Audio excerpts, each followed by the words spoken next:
and I was losing time at work.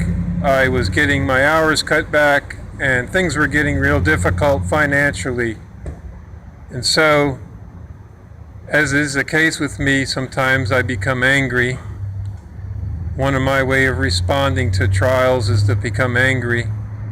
And there I was, sitting on the bed in our little single-wide trailer, reading the book of Genesis and getting frustrated with the story and the account of the creation account. And as I got more and more frustrated with it, I began to think about, who is this God anyway that only gives us this bad explanation for how mankind got started? And my temper started boiling up and over, and I finally raised my fist to the Almighty and I said, God, you owe us a better explanation than this. We deserve better explanation than this.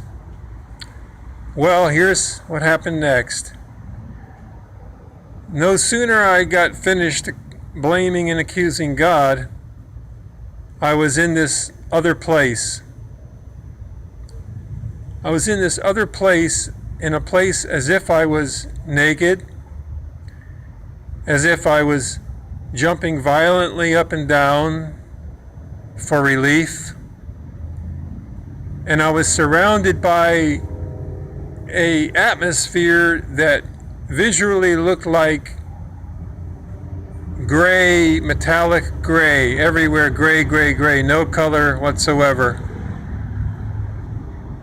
And I sensed that I was with a great host of other souls that could not communicate one to the other, and that were in all sorts of degrees of torment, on different levels of torment than my own. And I got the sense that, as if I was in a bank vault, a modern bank vault, this huge stainless steel door was welded securely shut forever. I knew instantly when I was introduced into this place that it was eternal torment from God, hell. I knew that instantly. There was no need for meditation on that. And I felt that all I had left from the world before was my body, my physical body, which didn't even feel like my physical body except that I felt naked. All pleasurable sensual pleasures gone out of life. And I had one thing that I possessed from the world before: my pride. My arrogance and my pride combined. I felt like it was mine to keep forever, as if God said, you get nothing here, but you can keep your pride. You can keep your arrogance and your self-will. That's yours forever. Well, I was in that place, and for some reason there was this little window through which, I'm not making a 666 sign, by the way. Some people get real excited.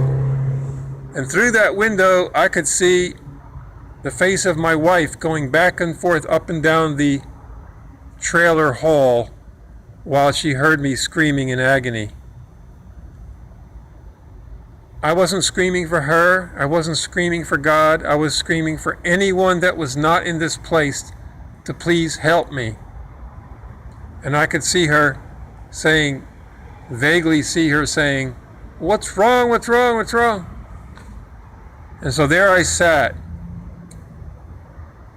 until, for some reason, and let me say again, The feeling of that place was chaos. It was like, if you don't like chaos and you don't like loud noise, it was like indescribable noise and chaos that would not stop even for a split second. No peace whatsoever. No time to stop and say, oh wait, let me think a minute. Let me just have a moment of repose here. None of that. It was constant harassment of your brain. Your mind was on fire, and there's no escape. No parole. No plea bargaining. And no purgatory. And the feeling is utterly hopeless. Utter hopelessness that says, you're here forever. And you've done it to yourself. Oh, that's right. There's a self-loathing. There's a hatred of yourself. Because you feel very, very, very definitely you did it to yourself. You don't even blame God. You hate yourself. Well, here's how it ended. While I was sitting there going through that, and I don't know how many seconds it was, I doubt it was even half a minute, layer by layer, it began to be lifted.